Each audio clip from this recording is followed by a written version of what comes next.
Today's show is focusing in on the NBA draft. Several players who are expected to be picked were first featured right here on the show. We'll start with some names to watch for at the very top of the draft in our five-star feature.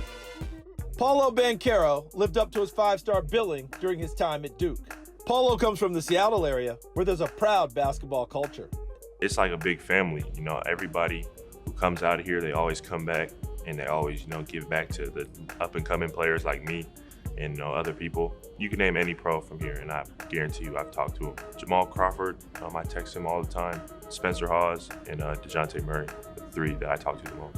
Paolo's mother, Rhonda, is also well-versed in the Seattle basketball scene. A former standout at Franklin High School, she graduated from the University of Washington as the program's all-time leading scorer and went on to play professionally. South Seattle has been a hotbed. Maybe it's because kids didn't have a lot to do. Maybe it's because it rains a lot here, and so an inside sport was something that was going to be more attractive to some up-and-coming athletes. But Seattle's always been, just a really special place. We've been really lucky here to have cultivated the type of talent that we have out of the city. Paolo attended O'Day High School, the same school several family members, including his father, attended. As a freshman, he was a backup quarterback for O'Day's state champion football team. Then as a sophomore, he led the Fighting Irish to a state title on the court. At 6 feet 10 inches tall with guard-like skills on the perimeter, his ceiling as a pro seems limitless. Yeah, I think I'm really, versatile. I'm a team player. I can score whenever I want. I can find others and get others involved.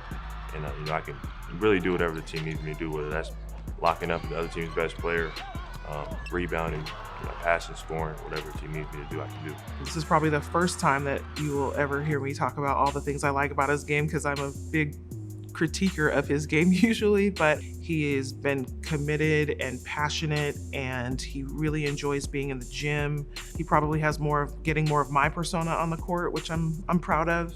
And so he's really honed his skill set so that they can't just guard him for one thing. And I really enjoy that. I think I can do everything. I can be a primary or secondary ball handler. I can play forward, play the wing. I think that part of that comes from not playing the guard in the wing growing up, because I wasn't the tallest. I was always sort of tall, but I was never the tallest. So I always played on the wing and played guard. And then once I got, taller, I still possessed those skills, so I was able to translate that to the position I play now. Paolo probably won't be waiting very long on draft night, as many expect him to go in the top 3 and maybe even first overall. I think my dream has kind of progressed as I've gotten older and gotten better. I knew I wanted to be an athlete, I just didn't know what sport or how far. But yeah, now, I want to not just make the NBA, but be in the NBA a long time, be an all-star. It might sound lofty and all that, but I want to win the championship, do all those great things, and hopefully have a Hall of Fame career. So that's my end goal.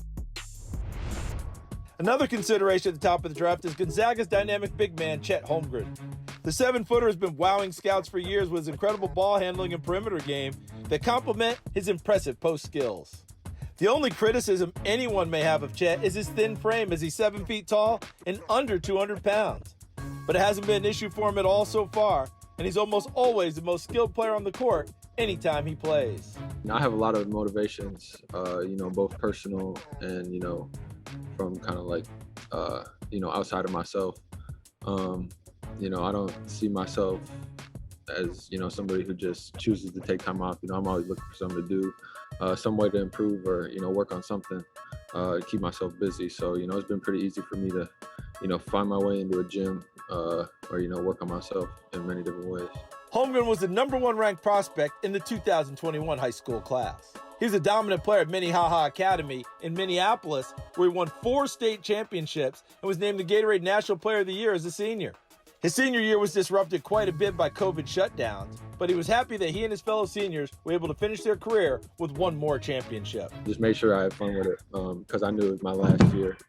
We had a great group of guys this year. I think we had 7 seniors on our team, so just wanted to make sure, we went out the right way. Young players often ask Chet about how he's developed into an elite prospect. While he admits that part of it is genetics, he says the love for the game has to be there when you're working, because God-given size can only take you so far. I'd say not everybody's gonna, grow to be 7 feet tall or grow to be able to jump, 50 inches or be the quickest guy. But, just fall in love with what you're doing. Make sure you have fun with it. Because, you know, if you don't do those two things, you know, you're going to be pretty miserable doing whatever you do. So whatever it is, you know, if it's basketball, if it's not basketball, whatever it is, just, you know, make sure you have fun doing it and work hard at it. Another name to look for near the very top of the draft is Auburn's Jabari Smith. His father, Jabari Smith Jr., was a second-round pick in the 2000 NBA draft. He spent 4 seasons in the NBA and also played overseas. He's been a valuable mentor to his son, and the elder Smith says young Jabari's attitude and work ethic will carry him a long way. He's totally different from me. You know, his ears, he listens. I wouldn't say I was a knucklehead, but I definitely had a chip on my shoulder where I could have been a little more mature, a lot more mature. And he's definitely that. You know, he's not a disrespectful kid. He's a great kid. He likes to learn, and he loves to work hard. I say I'm very versatile. I think I can guard every position on the floor. I feel like I don't like to say I'm a scorer because that kind of like, you know, limits myself.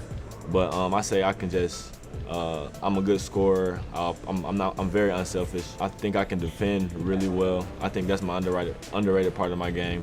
I can rebound. I just think I'm very versatile and I can do a lot of things on the floor.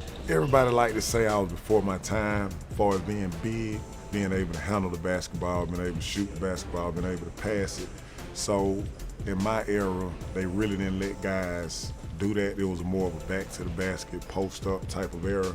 So it was easy for me to teach him everything I knew from being a big guy, being able to handle the ball on the perimeter, being able to shoot the ball. So here we are today where you got 7-foot guys running point guard and doing all that. So, I mean, perfect timing. Actually, I've been working on this since I was young. When I was young, my dad saw how like the game was evolving and stuff like that. So he just taught me early that don't limit yourself and stuff like that. It's just natural. I still work on it now and, you know, bumping it up another level now and going more in depth into it and being able to play higher positions on the floor and just keep expanding my game. Jabari averaged 17 points and 7.5 rebounds per game in his lone season at Auburn. He won the SEC Freshman of the Year award and was named a second-team All-American. A very likely top-5 pick and a possibility at number 1, Jabari said a couple years ago that he not only wants to reach the NBA, but also to make a lasting impact in the league. Dream is to definitely play in the NBA, maximize my potential, be the best player I can be, and just always have fun with the game and one day play in the NBA and make an impact in the NBA. Very cool kid, not in love with money at all, not in love with the glitz and glam, feet on the ground. You know, and that's my dream. He's a straight, I ain't gonna say square, he's a straight, cool kid. That's all you can ask for as a dad, to be better than you were. That's how we train our kids. That's what we want. We want them to exceed anything that we did in life. And he's on the right path. Grade, point average higher than mine, accolades in basketball higher than mine, the whole nine. So it's just beautiful.